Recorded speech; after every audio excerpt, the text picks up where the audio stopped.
Hi viewers, welcome to our channel. ప్రస్తుతం మనతో పాటు ఇమ్మంది రామారావు గారు సీనియర్ జర్నలిస్ట్ ఉన్నారు. వారితో ఒకసారి మాట్లాడదాం. సార్ నమస్కారం. సార్ నమస్తే బాబు. సార్, టీడీపీ నేత వర్మ గారు మనకు తెలుసు, మరి పిఠాపురంలో ఆయన పోటీ చేయకుండా పవన్ కళ్యాణ్ గారు పోటీ చేయడం, ఆయన మద్దతు తెలపడం పవన్ కళ్యాణ్ గారికి, ఎన్నో క్యాంపెయినింగ్ చేయడం, ఆయనకు సపోర్ట్ ఎన్నో ఇంటర్వ్యూలు ఇవ్వడం కూడా చూసాం. ఆ తర్వాత ఎలక్షన్స్ అయిన తర్వాత, ఎన్నికల ఫలితాలు వచ్చిన తర్వాత టీడీపీ ఖచ్చితంగా ఏదో ఒక పొజిషన్ ఆయనకి ఇస్తుంది, స్థానం కల్పిస్తుంది అని చెప్పేసి చాలా మంది మాట్లాడుకున్నారు. మరి ఇప్పుడు వర్మ గారి ప్రస్తావన కొన్ని రోజుల నుంచి కూడా రావడం లేదు. మరి టీడీపీ ఆయనకి ఏమన్నా సముచిత స్థానం పార్టీలో కానివ్వడం ఏమన్నా ఇచ్చే ఛాన్స్ ఉందా? ఆయన పరిస్థితి ఏంటి సార్, మీ ఒపీనియన్ పట్టుకొని? అంటే ఆయన వర్మ గారు మొదట్లో ఏమైతే అన్నారో, పవన్ కళ్యాణ్ గారి గెలుపుని బంగారు పల్లెంలో తీసుకొచ్చి మీకు బహుమతిగా ఇస్తా అన్నాడు కదా, ఆ మాట నిలబెట్టుకున్నాడు. విషయాలు తీసి పక్కన పెట్టండి, ఏదైతే మాట అన్నాడో ఆ మాట నిలబెట్టుకున్నాడు. ఇక్కడ ఎందుకో ఇక్కడ హిపోక్రసీ అడ్డొచ్చిందేమో అనిపిస్తుంది. ఆయన కోరిక మేరకే కదా, చంద్రబాబు నాయుడు కోరిక మేరకే వర్మ ప్రామిస్ చేశాడు, నిలబెట్టుకున్నాడు.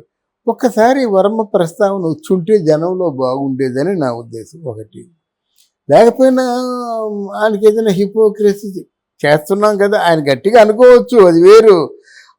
అనుకోవడం వేరు, ప్రజల్లో తెలియపరచడం వేరు కదా. ఇకపోతే పవన్ కళ్యాణ్ కూడా ఆయన ఒకసారి గుర్తు చేసుకోవడం అవసరం. ఏమో రేపు 20వ తారీఖు వెళ్ళినప్పుడు వాళ్ళు ఎటువంటి సంబరాలు చేస్తారో, సంబరాలు మాత్రం చాలా ఘనంగా ఉంటాయి. అక్కడ సంబరాల్లో ఎవరెవరు పాల్గొంటారు, వారు పొరపాటున వర్మ లేకుండా ఈ పవన్ కళ్యాణ్ పాల్గొంటే పెద్ద తప్పు చెందినవాడు అవుతావు. ఆయన ఏంటంటే ఎప్పుడు కృతజ్ఞత అనేది, నేనే పదవిలో వచ్చినంత మాత్రంలో నిన్ను మర్చిపోలేదు, నువ్వు ఎప్పుడు నా పక్కనే ఉంటావు. అట్లాంటి అంటే ఆ సూచనలు ఇస్తూ సంబరాలు చేసుకుంటే బాగుంటుంది. తర్వాత అంటే పవన్ కళ్యాణ్ దగ్గర ఇన్ని శాఖలు ఉండడానికి కారణం ఏంటంటే, ఏదో ఒకటో రెండో శాఖలు వర్మ గారికి ఇస్తారన్నటువంటి చూచాయిగా ఆలోచన నాకుంది. 5 శాఖలు ఎవరు మేనేజ్, రెండు మూడు శాఖలు ఎక్కువండి. గ్రామీణాభివృద్ధి, పంచాయతీ శాఖ, తర్వాత పర్యావరణం ఏదో ఉంది కదా, ఏమున్నాయి కదా.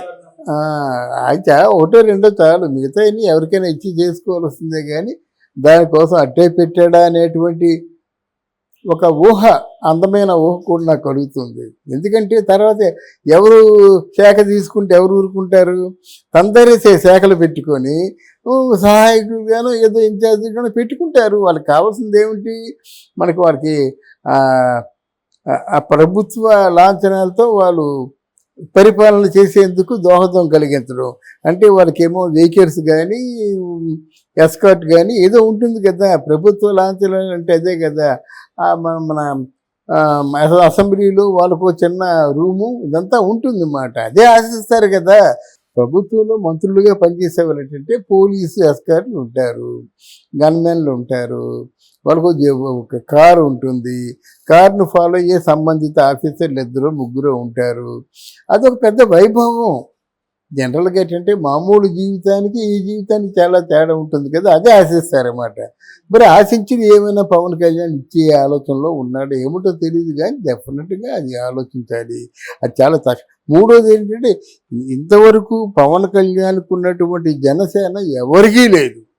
ఆ జనసేనని సాటిస్ఫై చేయాలంటే ఏం చేస్తాడు ఈయన? వాళ్ళకి ఏదో ఉద్యోగాలు ఇవ్వాలి మనుషులకి. అంటే మరి వాలంటీర్లు అంతకుముందు ఉన్న వాళ్ళు 2,30,000 మంది, వాళ్ళేమో 10,000 రూపాయలకి తీసుకుంటా ఉంటున్నాడు ఈయన. అంటే 10,000 రూపాయలకి తీసుకోవడం ఎలాగా మనమే ప్రశ్నించాం. ఏంటి 10,000 రూపాయలు ఇచ్చారు? ఏమైనా వాళ్ళకి ఏమైనా కాగితం కాలం ఏదైనా ఆధారం ఉందా?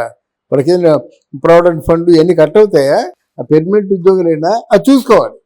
చూసుకోకపోతే పవన్ కళ్యాణ్ ఎట్లాంటి ప్రతిపాదన పెట్టాలంటే, కనీసం ఆ జెండా మోసే వాళ్ళకైనా ఈ వాలంటీర్స్లో వాళ్ళ తాలూకు పార్టీ, ముఖ్యమైన పార్టీ వాళ్ళని కలుపుకొని వాళ్ళకు కూడా అంటే సంబంధిత వాళ్ళ తాలూకు ఆ క్యాడర్ని, ఎడ్యుకేషన్ క్వాలిఫికేషన్ బట్టి వాళ్ళని అందులో పెట్టి 10,000 రూపాయల శాలరీ ఇచ్చినట్టయితే, మిగతా వాళ్ళకేమో అర్హతని బట్టి ఉద్యోగాలు ఇవ్వడం, అర్హతను బట్టి ఎంపిక చేసి ఆ స్కిల్స్ ఇచ్చి వాళ్ళకి తగిన ఉద్యోగాలు ఇవ్వడం అన్నమాట. అట్లాంటిది పెడితే కానీ బాగుండదు. మరి ప్రగల్భాలు పలికారు కదా, ఇవన్నీ కావాలంటారన్నమాట. అంత బాధ్యత ఉంది. ఇప్పుడు తెలుగుదేశం పార్టీ కార్యకర్తలకైనా బాధ్యత ఉంటుంది కదా. ఎవరికైనా మిమ్మల్ని దేవురించుకోవడం ఎందుకు, నెల వేస్తే 10,000 15,000 వస్తుంది, దాంతో నా ఇంట్లో ఉంటాను నేను. అంతేగాని మిమ్మల్ని ఎంతగానో దేవురించుకుంటాను, మీరంటే నాకు ఆశ, మిమ్మల్ని విడిచిపెట్టి ఉండలేను, మీ సేవ చేశాను. దానికి ప్రతిగా మీరేం చేయాలి, మీ గురించి ఆలోచించి వాళ్ళు ఎవరు కూడా ఆర్థికంగా బాధపడకుండా ఉండేటువంటి ఏర్పాటు మీరు చేయాలి. ఇది గురుతరమైన బాధ్యత. అందువలన పవన్ కళ్యాణ్కి ఉన్న బాధ్యతల్లో వీటిని కూడా మనం కలుపుకుంటున్నాం. ఏది ఏవైనప్పుడు కూడా పవన్ ఆలోచన సక్రమంగా సాగినట్టయితే మంచి దాన్ని ఏమంటారు, పాన్ ఇండియా స్టార్ని, మెగాస్టార్ని అందిస్తాడు. అలా నిజమైనటువంటి భక్తుల్ని, దేశభక్తి ఉన్నటువంటి జనసేనని కూడా అందిస్తారని కోరుకుందాం. ఎమ్మెల్సీ చేశాను ప్రామిస్ చేశారు కదా మరొకటి, అది ఆ ప్రామిస్ చేసింది ఎమ్మెల్సీ ప్రామిస్ చేసింది మన చంద్రబాబు నాయుడు డెఫినెట్గా ఇవ్వాలి. వెళ్ళిపోతాడు ఎమ్మెల్సీ, తప్పకుండా you will be the first MLC అన్నాడు. ఏమైనా మార్చినట్టయితే చంద్రబాబు నాయుడు మళ్ళీ మామూలు సీఎంఏ అంటే వాడికి నీతి నిజాయితీలు లేవు అనుకో మనమే చెప్పుకుంటాం. ఈ మినిస్టర్ హోప్ ఇచ్చింది ఎవరంటే మన పవన్ కళ్యాణ్ గారి మాట. ఉన్నతమైన జాబులు, ఉన్నతమైనటువంటి శాఖనే ఆయనకి అందించడం జరుగుతుంది అని చెప్పేసి ఆయన చెప్పాడు. ఆ రెండు నిర్ణయించుకుంటాడు అన్నమాట. ఆయన దృష్టిలో ఉంది కాబట్టి 5 శాఖలు తీసుకున్నాడు, లేదా తీసుకోవాల్సిన అవసరం లేదు. తర్వాత ఏంటంటే ఇంకో తప్పిదం ఈరోజు జరిగింది. ఆ తప్పు పవన్ కళ్యాణ్ వల్ల జరిగిందో లేకపోతే చంద్రబాబు నాయుడు వల్ల జరిగింది కానీ తెలియదు. కానీ ఆ లోకం మాధవ్ అనే నెల్లిమర్ల ఎమ్మెల్యే ఉంది కదా, నెల్లిమర్ల ఎమ్మెల్యే అండి ఉంది, జనసేన ఎమ్మెల్యే ఉంది, ఆవిడని తీసుకొచ్చి మరో ఉప ముఖ్యమంత్రి అంటున్నారు. పోయింది కదా, ఇంకో 5 పెట్టుకోండి వచ్చిన వాళ్ళందరినీ.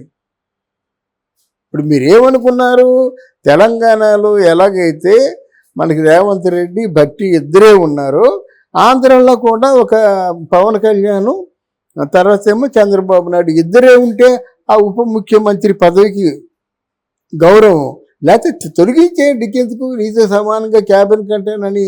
అది బహుశా లోకం మాధవ్ ఎవరు, జనసేన పార్టీ. అది చెప్పింది ఎవరు, జనసేన పార్టీ. ఈయనే చెప్పుంటాడేమో, చెప్పడం పొరపాటు.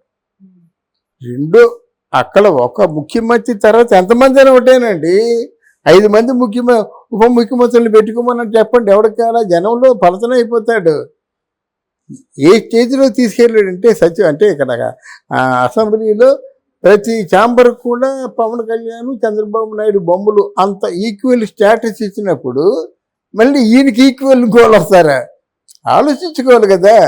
అక్కడ ఈక్వల్ స్టేటస్ ఇచ్చినప్పుడు అయితే ఇక్కడ ఈయనకి ఈక్వల్గా ఎవరు అప్పుడు ఒక ప్రభుత్వంలో మంత్రులుగా పనిచేసే వాళ్ళు ఏంటంటే పోలీసు ఎస్కార్ట్లు ఉంటారు, గన్మెన్లు ఉంటారు, వాళ్ళకు ఒక కారు ఉంటుంది, కారును ఫాలో అయ్యే సంబంధిత ఆఫీసర్లు 2 ఉంటారు.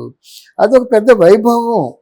జనరల్గా ఏంటంటే మామూలు జీవితానికి ఈ జీవితానికి చాలా తేడా ఉంటుంది కదా, అదే ఆశిస్తారన్నమాట. మరి ఆశించింది ఏమైనా పవన్ కళ్యాణ్ ఇచ్చే ఆలోచనలో ఉన్నాడు ఏమిటో తెలియదు, కానీ డెఫినెట్గా అది ఆలోచించాలి.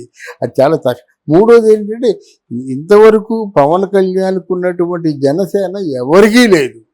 ఆ జనసేనని సాటిస్ఫై చేయాలంటే ఏం చేస్తాడు ఈయన, వాళ్ళకి ఏదో ఉద్యోగాలు ఇవ్వాలి మనుషులకి.